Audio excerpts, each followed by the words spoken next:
So today we're going to be dissecting a 21 Plaguefall. This was ran on a Tyrannical week, Bursting Volcanic, as well as Tormented, obviously, because it's Season 2. So I'm going to be breaking down everything in this run, from our route, to cooldown usage, to composition, to just like general strategies that we used. It wasn't the perfect run. Plaguefall is a fairly easy key, and there are better routes out there, but this is what our group ran, so I'm hoping it helps you. And if you see anything that we missed out on or something that you would suggest, obviously let me know in the comment section below, because I would love to hear about those things. But we're gonna just jump right in. I'm gonna be kind of stopping, starting, drawing all over this video, so be prepared for an hour video or something like that. So we're gonna just dive right in. So a couple things that I want to talk about at the start is going to be pre-key, like what we're doing pre-key. So we're making sure we have all our buffs up. Our Venthyr Holy Paladin is putting down Ashen, and this is because of Theotar. When he uses Ashen Hollow, we all gain like a 30-second versatility buff. This isn't something that you need to do in every key. This one actually is something that you probably don't even need it in, because by the time we actually pull anything, we're going to have like very little time left on that buff. But in other dungeons like Halls of Atonement, actually, you know what, any dungeon realistically, having that extra verse for 20 seconds is going to be huge. So what we're doing is we're actually shrouding right to the first mini boss, which is Executioner, and we are going to be pulling him into this little like alcove here, not alcove, but little hallway. We don't want to go too far into the room because there are two patrols on either side, and we don't want to get too close to the slimes, and we don't want to be too far forward because then we might pull extra like mushroom dudes. So we have to be fairly careful with our positioning here. We are going to use Ashen, and we are using a major cooldown from our Arcane Mage. So this is just to make sure that the boss is going down. Our strategy for this run, being Tyrannical, is we want to make sure we have our DPS potions up, as well as all of our major cooldowns. So we're going to pull till basically pots are back up. So for the first 5 minutes of the key, we're going to spend time clearing trash, and we'll talk about that as we go.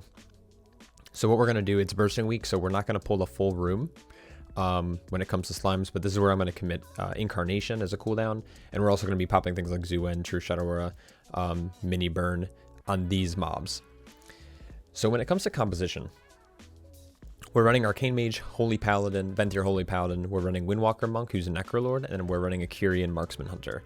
So we have a fairly good spread of damage profiles. We have really good AoE, we have really good single targets with the Arcane Mage, and then we have kind of a split with the Marksman Hunter being able to kind of flex into either role as needed. So big pulls, he's going to pull ahead with like Resonating Arrow, but for single target, his Res Arrow, like True Shadow Aura, is going to provide a lot of single target. So we have a pretty solid comp. We have the Venthyr Holy Paladin for really big pulls, also for that boss damage, and I'm playing Venthyr Guardian Druid. So I have Ravenous Frenzy, which makes Incarn even that much more powerful, but I'm missing out on Convoke. So we did the slime room, I think, in 3 pulls. This last pull is really small. I miscalculated how I was pulling slimes. So I think I grabbed an extra 2 on the very first set. So it should have been like a 7-7-5, but it ended up being like 8-9-3. So something really weird. These Plague Belchers, some routes actually skip them, but on a Tyrannical week, we felt like we needed most of the room to work with if needed, so we decided to clear both Plague Belchers. It's pretty easy to keep these guys back, so things like Binding Shot there, I Ursald. I think eventually I'll get a Master Root when there's a few more mobs, but this guy's going to die really fast. I can't see what burn we use there, but we definitely use some kind of cooldowns to kill him. And then this guy will probably use, I think, True Shadow Aura. So True Shadow Aura goes out to help this guy get melted. We know that we're going to be pulling till at least like minute 5 or so of the key. So we know that we can comfortably use cooldowns, and we're going to continue pulling afterwards. So there comes a Frost Nova. This guy, these 2 Plague Belchers actually have frontals. You want to face them away from your group. So I'm kind of facing them along this way here. I'm facing the frontal where no one is going to be. Most of your range DPS will obviously be positioned towards the center of the room. You have the melee who are behind the boss, so you want to make sure that this guy is facing away so you're not taking extra damage here. What this will allow is your healer to just fully focus on doing damage. And then of course we do have our mage in here who got the Frost Nova earlier, so that's why he was kind of positioned there. So just, it's whenever this Belch Plague comes out, you just want to face him towards away from your DPS mainly. So that guy lived a little bit longer, and now what we're going to do is we're going to continue clearing trash. The big thing that we're looking out for is we're looking to make sure Ashen is off a cooldown, and we're making sure that all of our cooldowns are going to be up. So what we're going to do is we're going to, I think, we're going to do a few pulls here. Because we have a Necrolord, we're going to make sure we're getting our red slime buff, which is 20% haste or 25% haste. And that's going to help us have increased damage onto the boss. You don't need to do this strategy if you're not running with like a Venthyr Holy Paladin who's going to be using Ashen. You obviously want Ashen for boss just to get extra damage out. If you're not invis skipping, you probably don't need to do this either because you should have your potions up. Or on Fortified Weeks. Fortified Weeks, you don't necessarily need all this stuff, but because of all these other factors, the fact that it's Tyrannical 21, plus we use skip, we just wanted all of our damage possible. So clearing some trash early before first boss is going to actually provide to be more beneficial. So what we're now doing is I'm trying to wait for this patrol to, okay, no, we ended up grabbing it, and it's because Ashen was coming up, Zuen was coming up in a minute, same with Arcane Power. So something that you can do is if you're blasting this a little bit faster, you can, let's see if I can back this up a little bit. So what you can do is after this pull here, you have two options. This patrol, you can grab the slime. You want to grab slime right before you go back to boss. So what we did here is I saw these guys, it was padding away. I saw cooldowns were almost coming up. So I figured we'll grab these, then head up to boss. Now let's just say you have about a minute left or so on Ashen and other cooldowns. You can grab these mobs here, the Plague Rock plus this pack at the bottom of the hill, and then you can go and do the patrol afterwards. Either way, you just want to pull to make sure that you have cooldowns up for the first boss. So continuing, you want to make sure you interrupt these plague boars, their little belch that they do on you. This cast here, the Wretched, I can't even read that, bad quality.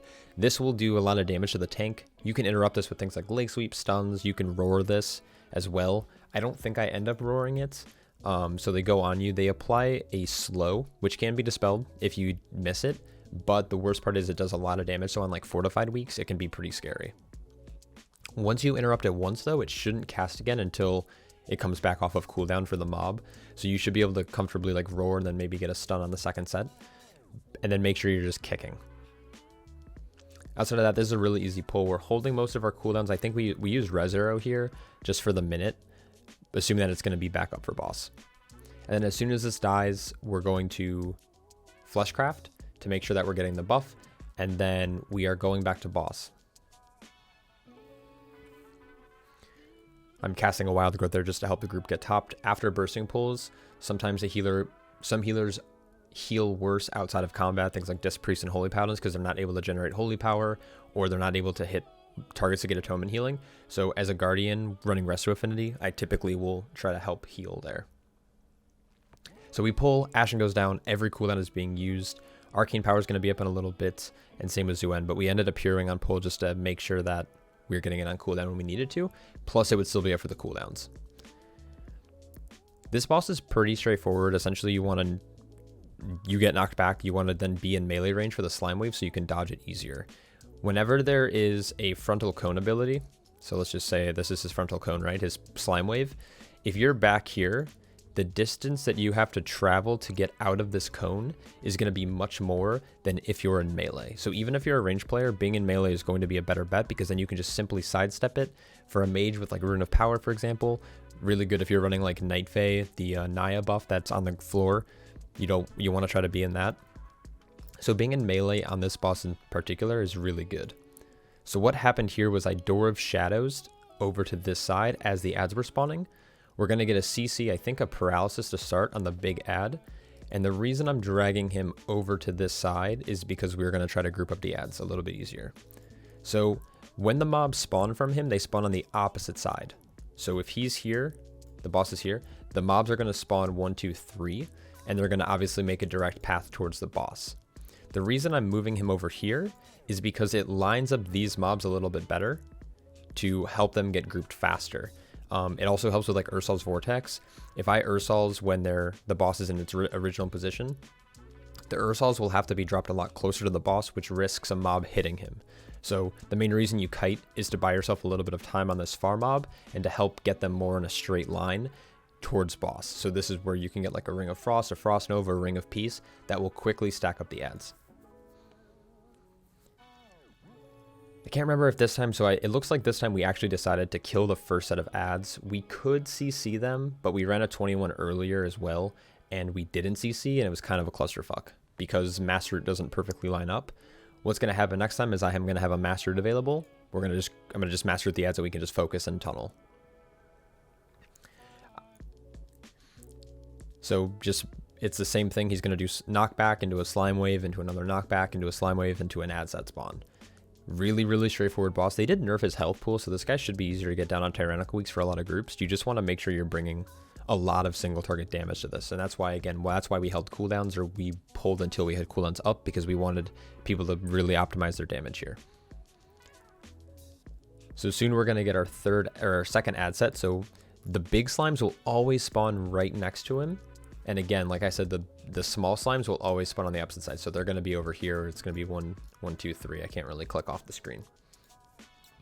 So what we're going to do is same thing. So first I moved here to here. Then I'm going to move here to this corner. And again, that's to line up the ads to make sure that I can land them with an Ursol's Vortex further away, followed by a Mass Root. So the boss is already at 20%, so we're looking really good. As long as we land a CC on this guy, we should be good. We had a turn evil there. I got the Master Root with the binding shot. I didn't quite have Ursol's up there, so that was a little sketchy, but we pulled it off. And then this large ad is coming in. We get a frozen trap on it, and we're going to negate the knock. And then I think I pull him away from these mobs because it's just, there's a lot of shit going on, and I think there's a little bit of miscommunication. We talked about before the key that we were going to leave second set alive, but we ended up killing them, so there's no more small ads, so we don't even need to worry about it. It's always an option to kill small ads. Big ads you want to keep CC'd. If you're doing a strat like that, you can keep the boss in the same spot, typically, because then you can just keep like rooting these ads as they spawn. You can just keep mass rooting them and you only need 1 CC. That is an option, but this is how we ended up doing this boss. It was a pretty clean kill. We get knocked here, our final knock, and then we kill. He's at 3%. This boss is a headache. Worst comes to worst, just make sure you're always trying to keep the boss as far away from all ads as possible if you need to kite him out. Because he casts Slime Wave and the Plague Stomp, there will be times where he stops moving. So you want to make sure you get as much room or create as much room between the boss and the ads as possible, just in case CCs go south for your group.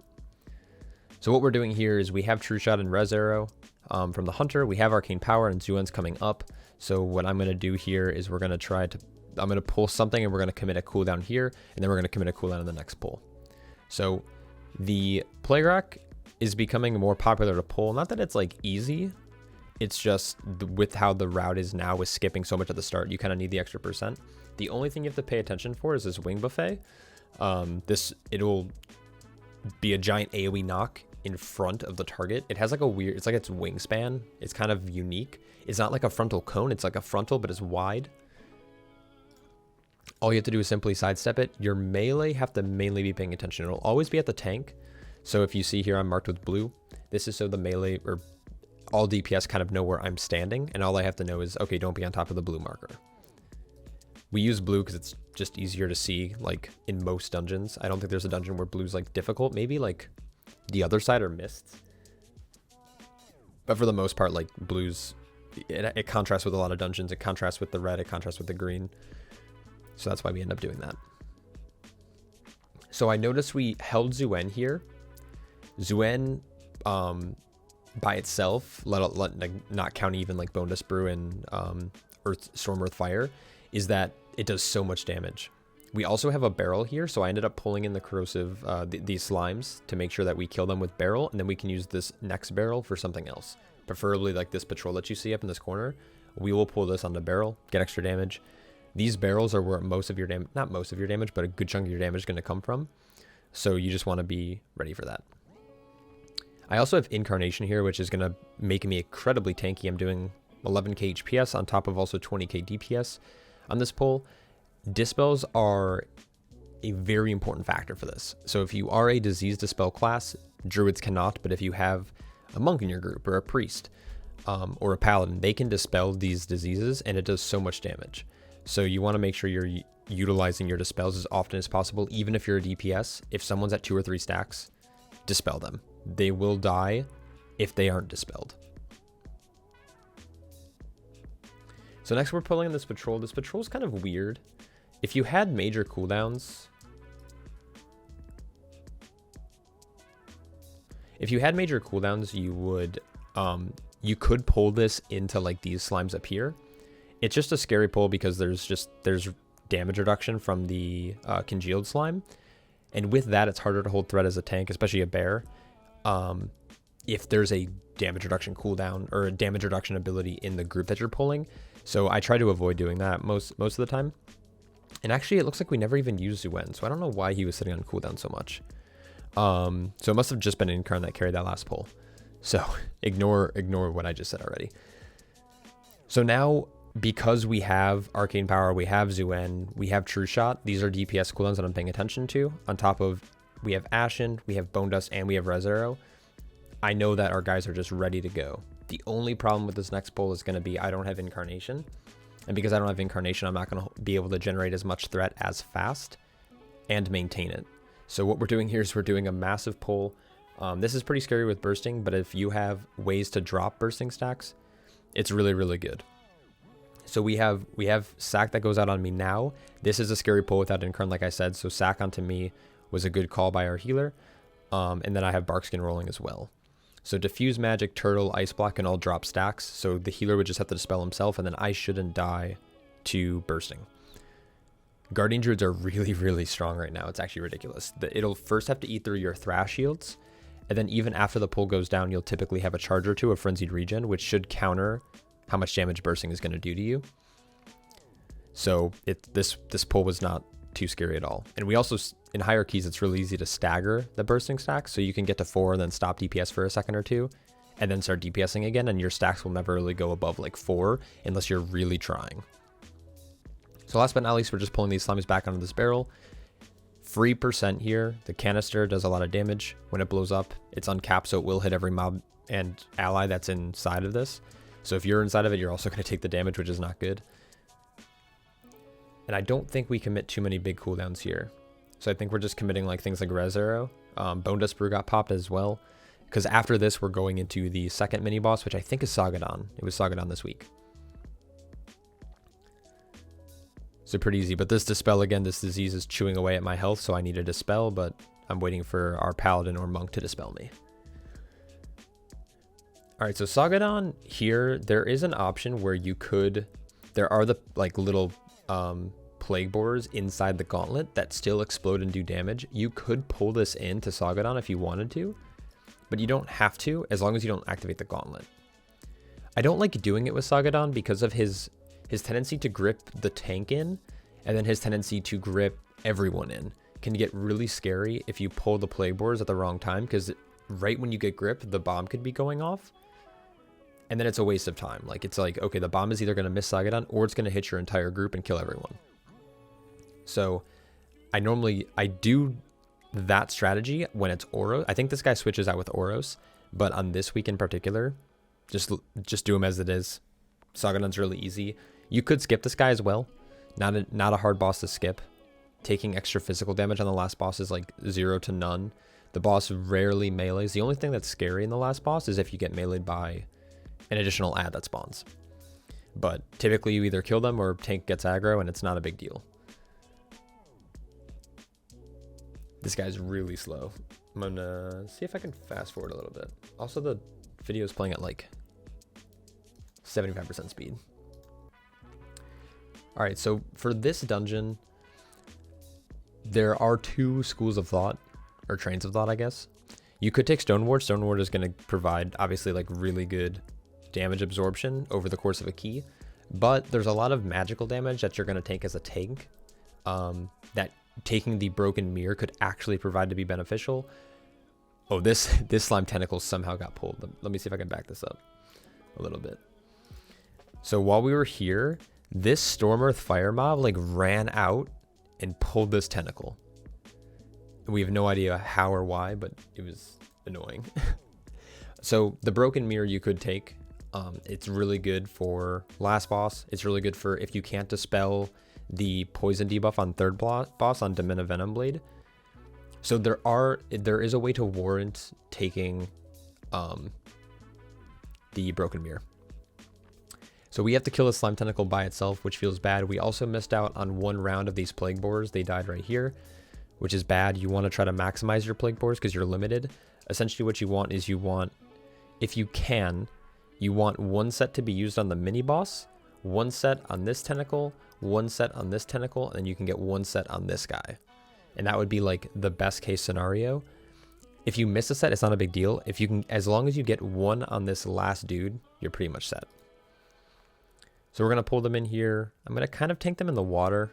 The water adds like a debuff to you that it stacks. It's not going to ever really endanger the tank. Obviously, it's extra damage that you're going to be taking, but this is all about making sure the plague boars are out of harm's way, but also still able to hit the mob that you're trying to kill. And then this guy is obnoxious for a lot of DPS because he puts out like a 50% haste debuff right here. I have it. So it's really hard to continue doing damage. It's really hard to get like rage and mitigate. So dispel if possible. If not, you just kind of have to live it. That's why we use plague boars on this guy, because we're getting damage reduction because we have negative haste. So then our strategy is to run all the way around. I feel like this is common, but also I see a lot of groups not do this, which I think is stupid. You can get a lot of extra damage from pulling Incinerator before doing this room. He gives things like Champion's Brand. He gives Healer the Sanguine Ecker, which is their kind of big damage buff that they get. So not pulling him is going to be hurting your group overall. It also gives Crumbling Bulwark for tanks. Some tanks like to take this. I take it typically because I'm not Night Fae, so I have a lot of aggro issues. So having the extra verse and having the damage reduction on pull means I can just go in and get aggressive with like Thrash and Mangles right away without having to worry about getting an Iron Fur up, because I'm getting a 40% DR is way more than an Iron Fur is going to be. The only thing a tank needs to pay attention to if they take Crumbling Bulwark is that they have mitigation ready and rolling as soon as this fades. So I'm going to end up taking Bulwark. If you're looking for damage, Champion's Brand is typically good. Or if you're a mastery based or a mastery stacking tank, it's also good because typically mastery adds good defensive value to certain tanks, things like Prot Warrior, things like Protection Paladin. But for a Guardian, we typically go like haste verse. So you're going to be more often than not, you might be getting crit, you might be getting haste. It just depends on like what Dom gear you're wearing. I shouldn't say haste, I mean mastery. And mastery for Guardian Druid for like damage is not great. So if you have more crit, it's good for damage with Incarn. If you don't have a lot of crit and you have more mastery, you're probably better off with the 5% verse than getting the extra, like the little extra mastery. So that's kind of how you would weigh those options. It depends on your secondary stats. So now what we're doing, so we pulled that pack on the last one, the one with the Spine Breaker, and now we're doing this one with the slimes. And the reason we're doing this is because we want our slime buffs before boss. Pretty simple. Congealed Slime is going to give us a damage reduction, and the Pestilent Slime is going to give us a haste buff. So when Peanut takes those, using his Fleshcraft, we're then going to go into boss with Hero, and we're going to have those extra tools, or I guess buffs, to help us get the boss down effectively, faster, and without taking as much damage. I think the buffs last for, 2 minutes or 2.5, but it's at the time of death of the mob that you killed. So if you like went and like killed the next pack, then came back to Fleshcraft, you would still only have a minute left or whatever. It depends on how long it takes you to get the pack down. And then right before we pull, this is a week where you can do this. There are some weeks where you can't. Things like Bolstering, things like Sanguine are scary weeks to do it in. But you can pull the boss onto this last pack as long as you make sure you get kicks. You take minimal damage, and because I have Incarnation up with Hero and all these other cooldowns, the mobs are going to die before they can even do damage. And if you notice, like I'm doing 10k down here, or 8.5k HPS, the healer's doing nothing, and we're all popping off at like 30k. Really, really easy pull to do if you're looking to increase the amount of time you have in a key. Pulling stuff into a boss is a good way to do that. You can't do it for every boss, but this is a boss where you could, because there's nothing going on in phase 1 outside of nothing. Basically tank damage, tank melees. Our strategy for this is there are groups that CC this Congealed Slime out. We only do it once. We do it on the last platform. Because if you need to do it more than once, you need multiple CCs. You need multiple ways to get it out of group. You need multiple ways to CC it almost indefinitely. And you need to make sure that you don't do any damage to it. Any like accidental cleave.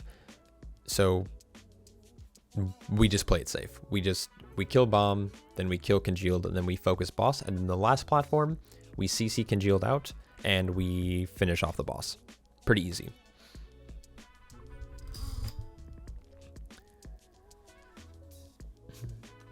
Now, some of you guys might not know. I'll show it on the next leap. But the way that this guy leaps, from the position he jumps to the position he lands, is how the spirals like coming out from that are going to spawn. So on his next leap, I'll show you exactly what I mean by that.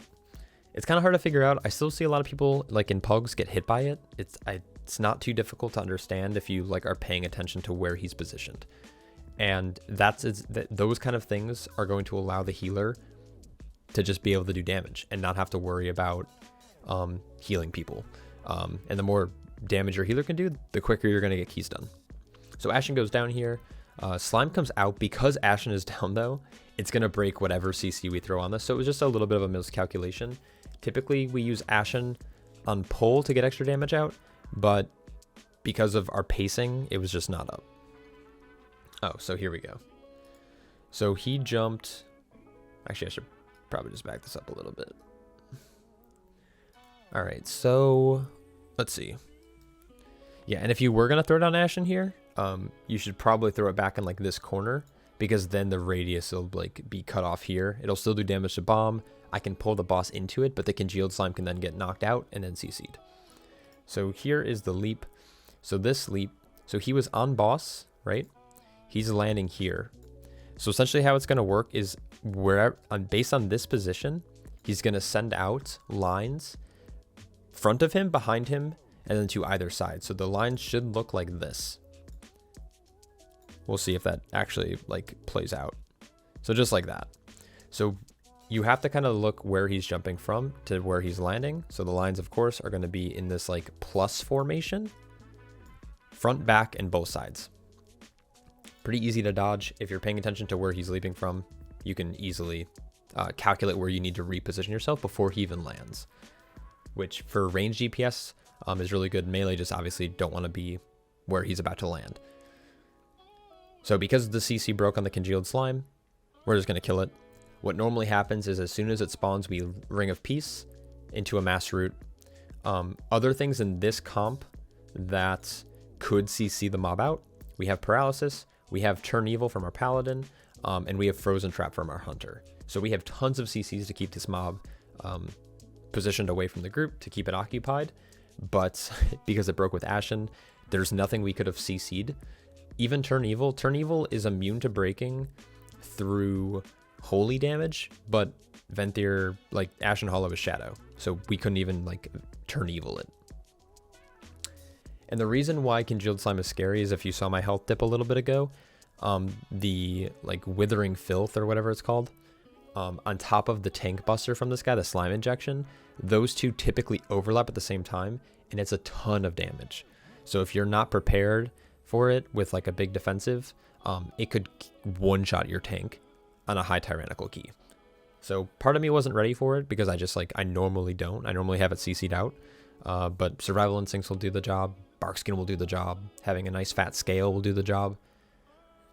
But anyways, boss is really easy. Next we have the defenders, or this slime tentacle plus defenders. I'm pulling in the two. It's stupid to pull two target cleave. Almost doesn't exist. Like it obviously does, like things like Sweeping Strike from Warriors. But for the most part, most classes either want one target or like 4+ targets to have like optimal damage. If you're only pulling like 2 or 3, you might as well pull in 4 or 5. A tank should be able to handle it. It just depends on what kind of mechanics. So the defender is going to do his shield, and then that's pretty much it for this group, or for this pull. So pulling in 2 extra targets makes the center pull easier to do, and it just gets you a little extra trash, and it splits up bursting on a week like this. So Bulwark is active now, which means we don't necessarily need to interrupt it because it's about to go away. I'm grabbing aggro, we're kicking the creepy crawlers, and we're just blowing up this pull. This center pull is becoming more popular because of like, it's already at half health. If you're pulling in 2 mobs away from it, it's a pretty easy pull to take it down. You don't need to commit too many cooldowns. You don't need to commit healer cooldowns.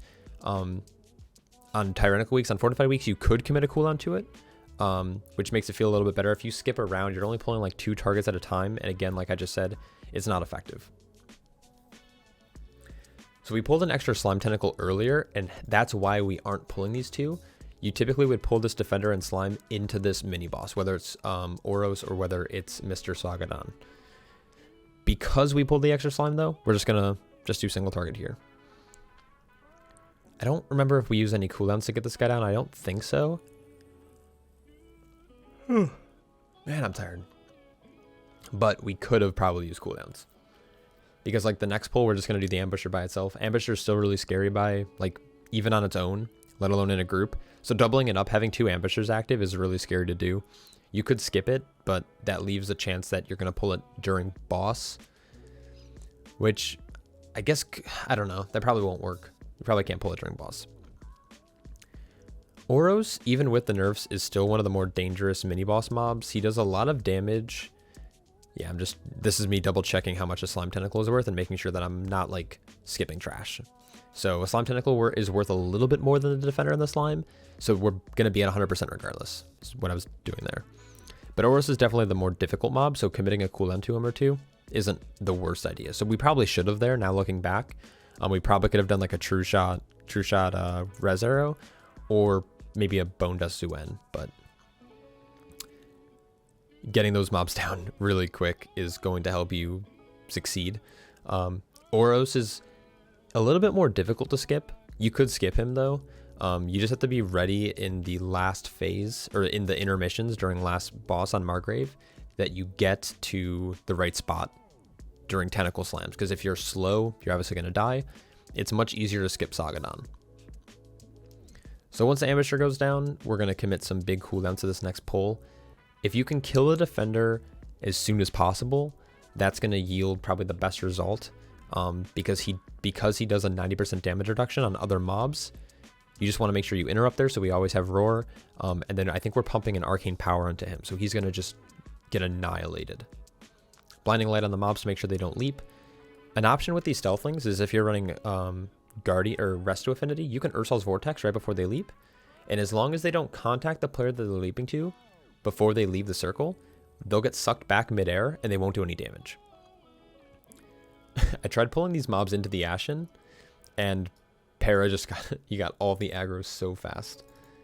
Ridiculous. I don't know why my video keeps like slowing down as I talk about it.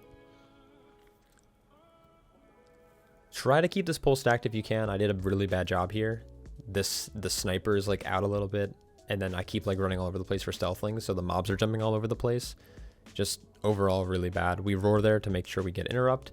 Again, Ursal's work. Oh, and also mass root. It's really tricky to pull off, but if you mass root right before they jump, them being immobilized will prevent them from leaping. I think the same thing works with binding. If you bind them, and as long as everyone's outside of the radius of where they're jumping from, they should get caught, snared, and they won't do any damage. So you don't necessarily like need a stun, you don't need a blind, you don't need a roar for those mobs. So prioritize getting the defender down and use those additional tools in your toolkit to make sure no one's going to get one shot by stealthlings.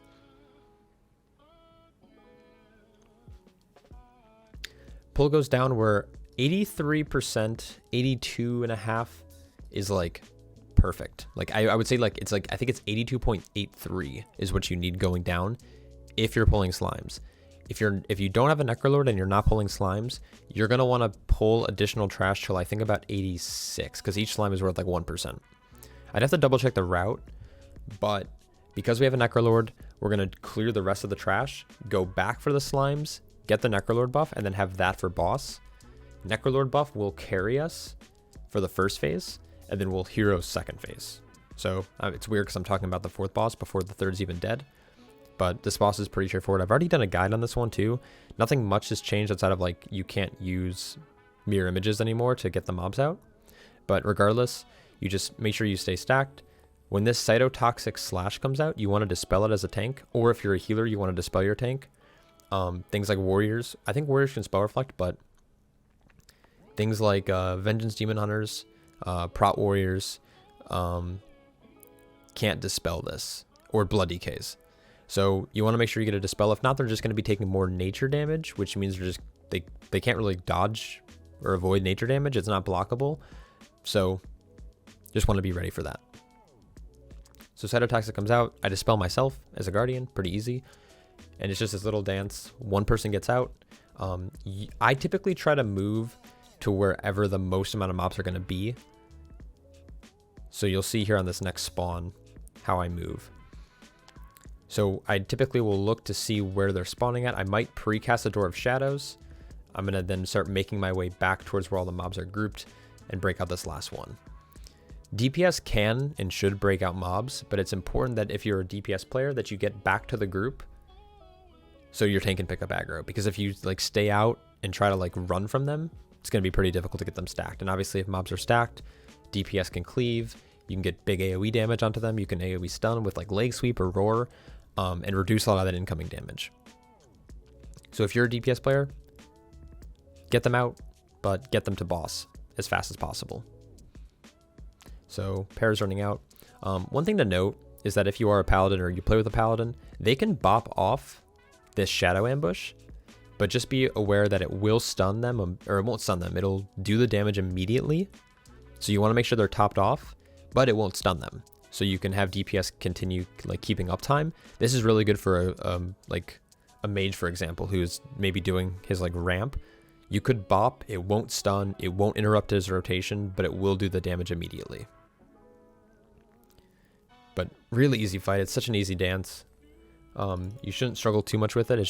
It's a longer fight. So this is going to be approaching that 3-minute mark, but 3 minutes on a 21, a little less than 3 minutes on a 21, I'm totally happy with.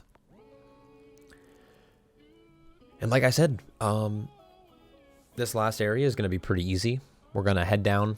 We're going to clear as much skeletons as possible, or all of them, I should say. And then we'll come back and get slimes. This is one of those rooms where you have to be careful in because of bursting. It's similar to that first boss room with slimes, is that they can all die very quickly because they all have really small health pools and they do burst, which I don't know how Blizzard would code it, because I think only the big dude should burst, but the big dudes are created from the small dudes, so I don't know how they would code that. But these small guys bursting are kind of troll because they die really quick and they don't really feel like enemies. At least personally, they don't feel like enemies. So what we do is we stagger a little bit. You rip aggro pretty quickly. So on bursting weeks, you make sure that one pack dies completely and then you just move on.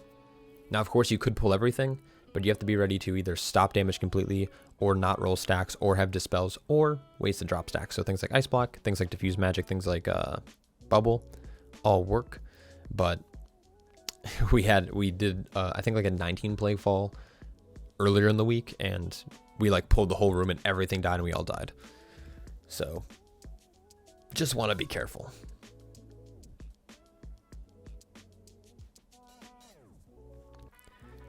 So this guy's really difficult to move. As you see, I was running away and he just stands still despite him being kicked. So this is something called leashing, is if you teeter back and forth between a mob. This is just good general knowledge for a lot of different mobs. It works in like Spire of Ascension, the dudes that throw the spears. You need to like leash them. And what that means is that you kind of like move into their hitbox range and then just outside of their hitbox range, and this kind of toys with them, and they want to like, they step forward to try to melee you despite them trying to be casting a spell. So it's really good for moving mobs that are difficult to move. Just playing right inside that hitbox range. I probably should make a video on that, to be honest. So I just teeter back and forth, and the reason for that is because we want to make sure we aren't near the boss when he spawns. That no AoE is going to be down on Margrave. So that's why I'm trying to get him towards the front of the room. There's no reason you need to, but you just for like safety. So we're looking at 8 minutes left. We are going to miss the 2 chests, but we're going to be very, very comfortable on time as long as we don't wipe. We're going to pull all 3 slimes. You don't need all 3 slimes. If you look here, we're at 99% flat and we're pulling 3%. The reason for this is because, well, we had a mess up earlier in the dungeon with the slime tentacle being pulled, but the guy you want is at the top of the stairs, or second top. Yeah, he's at the top. So we could not pull, but then why would we be doing this pull if we're not going to get the haste buff? So you're going to get the haste buff, and then on top of that, you're also going to get the damage done plus the damage reduction. So we pull all 3. There's probably something we could drop somewhere. We could probably even like, I'm trying to like think, like we could drop the Plague Rock, pull something else. And then we can like make sure we're right at 100, but the extra 2%, it's nothing. I mean, at least that was our thought in this round. It's like, it's worth the 2%, which you're cleaving anyways, to get the extra buffs from the Necrolord. So those buffs are right here. It's this is the haste buff, this red one that looks like the corruption from Warlocks, looks like the guy throwing up blood. This green one I think is doing just like nature damage. I honestly don't know what this one does, if I'm being completely honest. And then the purple one is a damage reduction. So as long as everyone's within like 10 or 15 yards of Peanut, we should be good. Which on this fight you definitely are. You're always clumped up near one spot because you're dodging tentacles. You're staying away from ads. You're typically next to or on top of the tank. This mob is going to get annihilated, and what we're doing at the start is I think we used all of our cooldowns, and then we're saving Incarn for the second half, plus mini CDs, and then on the last phase we should have all of our cooldowns plus Ashen. So I think that was our strategy for this. Though I think you could technically hero third phase just to kill, but you don't want a lot of these malignant spawns spawning. So that's why we do the thing that's why we did this the way we did. Pretty easy pattern. There's 3 different patterns. There's 3 on either side, and then there's 2. So it'll look like that. There is also the one where it spins around either clockwise, so it'll go like that, or it'll go counterclockwise if you don't know. And then the last one is, I think it's 3, and then it's like the 7 or 8. So that one is pretty easy. They're all easy to dodge. The worst one is going to be the one that goes in a circle, slamming one at a time, because it could be a lot of movement. But the best way to dodge these in any scenario, whatever pattern it is you stand right next to the one that's about to go off, and then you sidestep 2 inches to the right or left, depends on where you're standing. Super easy to dodge. Just there could be a lot going on in this fight, especially as a tank. You want to make sure you're getting aggro on these mobs, these little dudes. They can melee really, really hard, even after killing Sagadon. So getting aggro is really important for a tank, but you also can't leave melee range. As soon as this malignant spawns, you're going to move to the safety circle. No one else should be soaking. If your group is soaking this with you, they're doing it wrong. It hits every target inside the circle for the same amount. It only does more damage if it's unsoaked completely. So even you could technically have like a melee, like a unit, like a Cloak of Shadows or something, but you typically want to save Cloak to like dispel yourself. Fight outside of that is really simple. You want to, if a spawn just activated and Margrave is about to hit that breakpoint, you want to push Margrave first. If Margrave is still really high, you want to kill spawn first. You only want to ever have to soak 1 malignant spawn if you have to soak at all. And if you have to soak 2, another malignant spawn is going to spawn shortly after. So that means you're just missing the DPS check.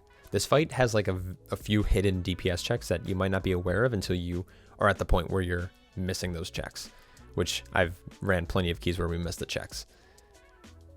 And then lastly, I'm just trying to make sure I'm getting all these ads. Again, it's pretty hectic because tentacles are spawning. There's little ads spawning. I have a big ad hitting me. But you just want to kind of be focused. You want to make a mental note that it's like, okay, this section is going to be clear after it goes off. So I want to position myself either here or on this side. And then as soon as it goes, move in while making sure that I'm moonfiring and getting aggro on these guys. Because as soon as this last phase spawns, it's going to be kind of rough. So we have Ashen, we have True Shot, we have Zuen, Bone Dust, Res Arrow, Big Burn, Alter Time. We eat everything in this last phase at her, just to push. This is when it's going to be the scariest though, is because Ashen is a major, huge radius. Or like one of our first stats of the dungeon was to a Tentacle Slam. Because Ashen is out, he's getting a lot of healing aggro on top of also doing damage aggro to all these mobs. So this is probably the scariest phase for a tank. Jesus fuck, man. I play with some great players. Like I was saying, this is like difficult. Just make sure you're rotating around to mobs as they come in, just to make sure you're getting aggro. And while this doesn't seem like it's going to be that hectic for a tank or that scary, like damage-wise, these mobs, these Plague-bound Devoted, hit harder than anything like ever. Their melees do like 25% of my health. Not really that much, but when there's like 3 of them on you in melee and the boss is hitting you, you can see that I'm dipping a little bit here. So we're just getting battle reses out. We have 3 of them just to finish the fight. What you could do here too is if you're running mastered like I am, I could have mastered some of these guys out of melee and then they wouldn't have had an issue. The reason I didn't do it at the start was because Ashen was down. But once Ashen was done, you could just CC them. You could Frost Nova, you can throw a Frozen Trap, Paralysis, all that fun stuff. So that was our Plaguefall run. Holy shit. That's a long video. Yeah, I hope you guys enjoyed. I hope you took something out of it. If you notice anything that we did right or wrong, or questions about anything, obviously let me know in the comment section below. And I will catch you all in the next one. Take care.